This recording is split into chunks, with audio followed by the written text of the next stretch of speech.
batteries.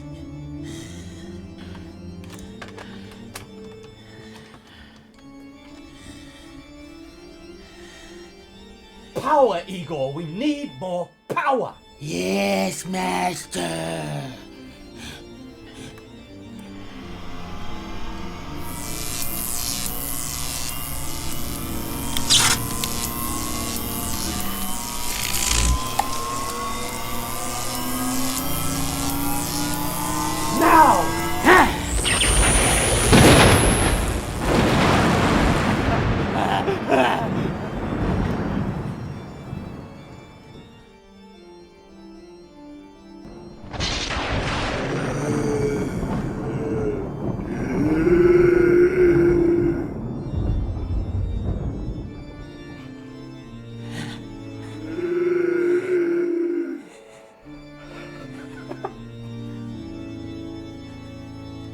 It's a rig! It's a camera rig!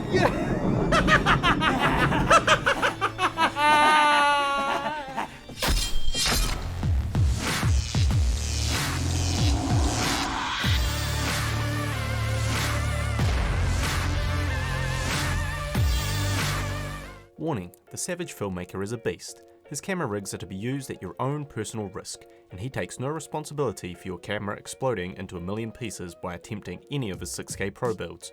Welcome to part 3 of my series creating a DIY 6K Pro camera rig. We're going to add some rails, a matte box, follow focus, and a better way to mount a battery solution. After what seems like an eternity, Smallrig have debuted the first Pocket 6K Pro camera cage. And at the time of this video's release, depending on where you live, you might be getting one in the mail sometime soon. The cage looks good. In fact, it kind of looks like they've copied Tilter's aesthetic from previous Tilter pocket cages. And I'm okay with that because I found that Tilter's version to be the best. However, while I think this new Smallrig setup is good, I'm not sure it's actually better than my DIY build. So for now, rather than buy a Smallrig cage, let's talk about why you might choose to use my approach instead of buying the Smallrig cage. You'll find all the links to the products I talk about in the description. For starters, if you're unfortunate enough to have bought the 6K Pro's battery grip extension, then this Smallrig cage is not going to work for you.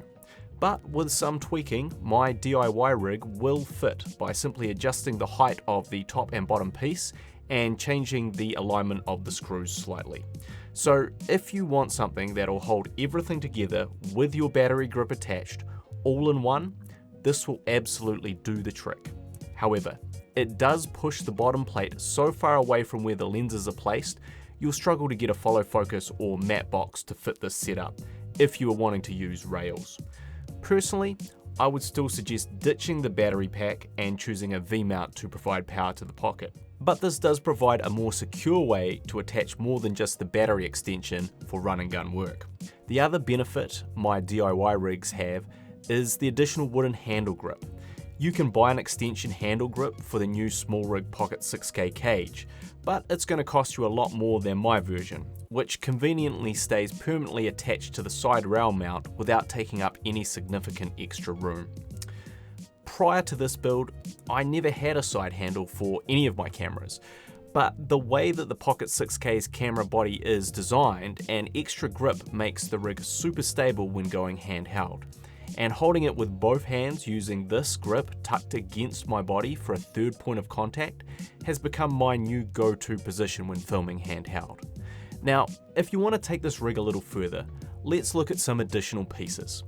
Firstly, as you can see, I moved my SSD holder from the top handle itself back to the top plate of the camera. I found it to be more out of the way here, and I was less paranoid about accidentally knocking out a cable while filming. While I did like the small, compact footprint of the last version of my rig, I found that keeping the V-mount battery underneath the camera was not the most stable option when mounting the camera to a tripod. It also felt like it was just becoming a little too tall. So what we want to do is take the dive and become a true big boy camera rig by adding rails. This is the only slightly tricky part of the build. I purchased the Smallrig base plate with dual 15mm rod clamp model 1775, or you can use model 1798. link in the description. To attach this, I removed the bottom plate that was connected to my camera and attached this base plate to that bottom plate. Once this is done, the difficult part is reattaching both to the bottom of the camera. To do so, you need to reach through the larger circular section of the base plate with a relatively skinny screwdriver and reattach the screw. It will take a little bit of finessing to get it back into place, but once it's done, you can leave it permanently attached, so it's only a mild inconvenience.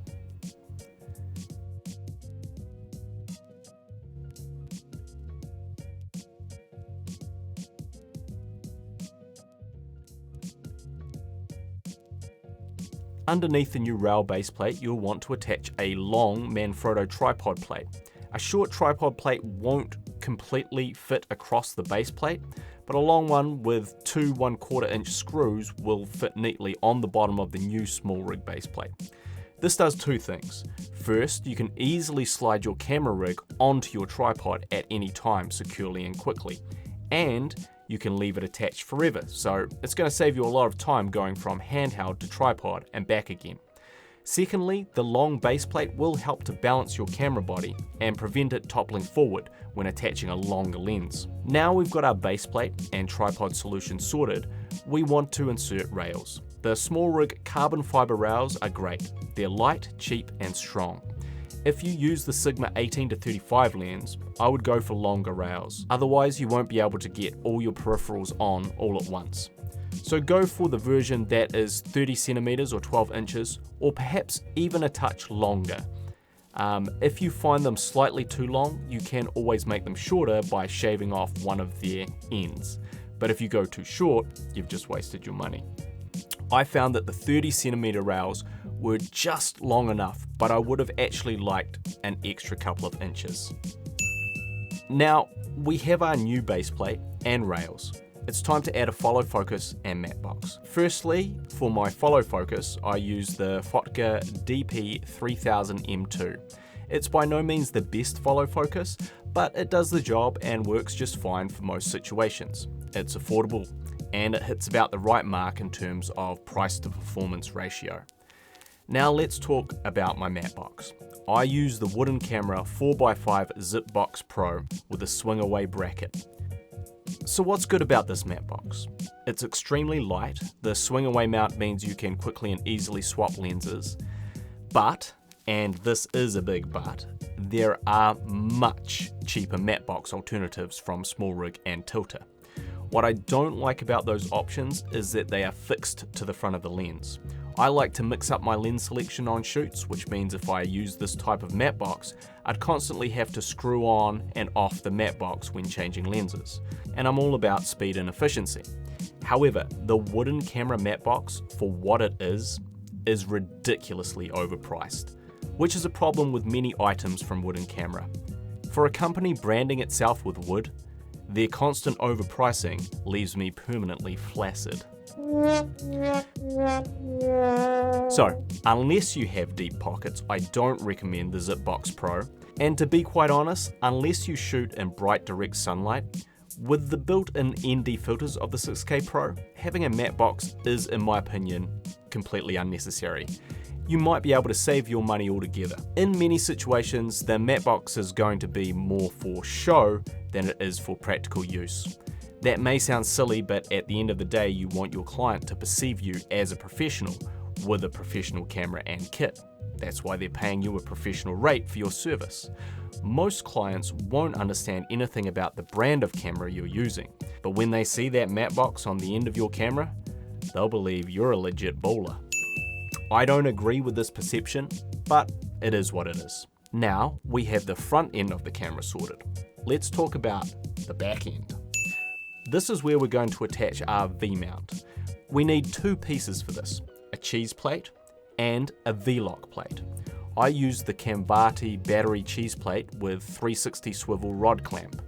The key to this is the swivel clamp on the bottom, which attaches to your 15mm rails, because it allows you to tilt your V-mount to any position you want, keeping it out of the way so you can still make use of the excellent inbuilt monitor. A lot of these cheese plate solutions are connected via screwed on rail attachments, which do not move from their vertical position, leading to a lot of people not being able to reach or use their built-in monitor easily. To this cheese plate, we're going to attach a Smallrig V-lock plate.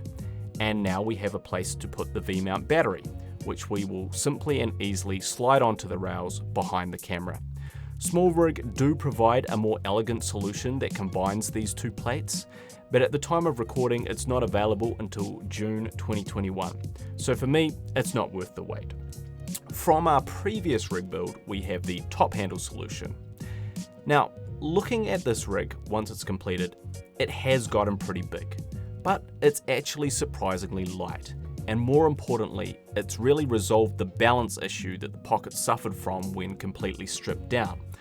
The weight is much more evenly distributed, and it'll get rid of all those micro jitters, which is a big problem when filming in that basic configuration without a stabilized lens. Having done several shoots like this, it's now my permanent setup, which still has room to be built out for a shoulder rig in the future.